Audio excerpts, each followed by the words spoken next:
Hello à tous! Salut tout le monde! On espère que vous allez bien! Vous avez passé une bonne semaine?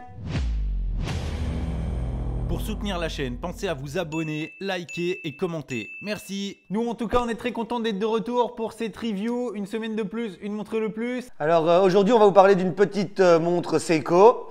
Très concurrentielle, à un prix dérisoire, défiant toute concurrence. Et franchement, on n'a pas hésité une seconde à le faire, parce que franchement, on vous la conseille, elle est vraiment bien. Voilà, une super Seiko encore qu'on vous présente cette semaine-ci. Vous le savez, on aime bien les Seiko, on aime bien vous en présenter, et on va continuer dans ce sens-là. On espère que ça vous plaît, dites-le nous en commentaire, et on espère que celle-là vous plaira aussi. Au niveau de la marque, vous connaissez, hein, c'est une marque japonaise, très fiable, très connue. On va plutôt s'attarder sur la montre. Hop là. Voilà, alors la boîte, on va pas non plus trop s'attarder sur celle-ci. Hein. Tu sais, on a déjà fait le même genre de boîte sur la GMT Master 2 qu'on vous met ici en lien. Alors dites-nous forcément en commentaire qu'est-ce que vous pensez de cette boîte. Nous, on trouve qu'elle est très simple, elle fait le taf, mais bon voilà. Petite surboîte cartonnée en tout cas. Alors, le classique, garantie et truc. Et la petite boîte se présente comme ça. Et donc, hop, voilà, la montre est ici. Et on a donc la Seiko Field. Seiko Field SRPG 39. Alors il y a différents modèles, différents coloris. Voilà, alors moi j'ai pris celui-là, le modèle avec cadran bleu. Bon allez, on va sortir cette petite Seiko là, hop. Cette petite Seiko d'ailleurs, parce qu'elle n'est pas grande. Hein. Pas très grande, on va prendre les mesures hein, également. Donc boîtier acier 316L. Et pour le coup, boîtier qui n'est pas brillant là. Hein. Non, il est mat, il est un petit peu brut comme ça. Il y a comme s'il était déjà pré-griffé, mais c'est une texture faite exprès. Hein. Allez, quelles sont les dimensions de ce boîtier? Alors, je vais prendre le pied à coulisses. Pied à coulisses, allez, bim, voilà, nickel. Voilà, alors il est bien sur 0. Ça. Au niveau boîtier, on est sur du 39.2. Pour le corne à corne alors, on est sur du 47,2. Pour l'épaisseur du boîtier, on est sur du 13,4. Ouais, mine de rien, ouais, pour une montre simple comme ça. Si je ne me trompe pas, ici on est sur du 20. Du 20 comme d'habitude. 20 mm. Voilà, classique. très pratique. Alors, pas de quick release. Hein. Pas de quick release. Aïe. Voilà, mais ils ne fournissent pas de deuxième bracelet avec pour une fois. Mais le bracelet est vraiment très chouette, hein, ça on peut le dire. Ouais. Au niveau du cadran, on a pris le bleu texturé avec les index qui sont une fois. Alors on a les 3 index. Hein. On a le 12 heures. En miniature en dessous, on a le 24 heures. Plus encore des index luminescents tout autour. À ça, on ajoute des aiguilles toutes simples, très jolies, avec la trotteuse qui a une petite touche de orange bronze, si je ne me trompe pas, orange carrément. Donc voilà, très joli cadran, on a la date et le jour.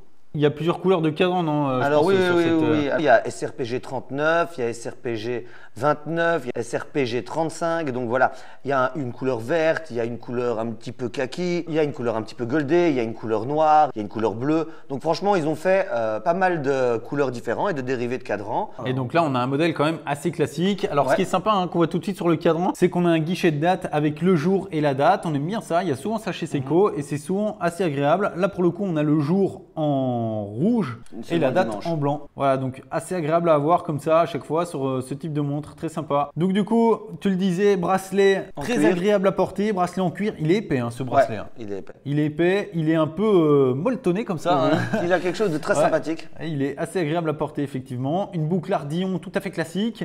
Et puis si on retourne la montre, on arrive sur un fond de boîte ouvert, encore une fois avec un super joli mouvement de chez Seiko. Très agréable de pouvoir observer ce mouvement à travers ce fond de boîte. Donc le mouvement c'est le 4R36. 4R36, ok. Donc voilà, 41 heures de réserve de marche. Le stop seconde. Donc un mouvement qu'on connaît bien, qu'on a déjà vu sur plein de montres différentes chez Seiko. Il marche très bien, il est robuste, il est fiable, il a tout ce qu'il faut ce mouvement. Le verre est Hardlex, hein, donc c'est pas un verre saphir.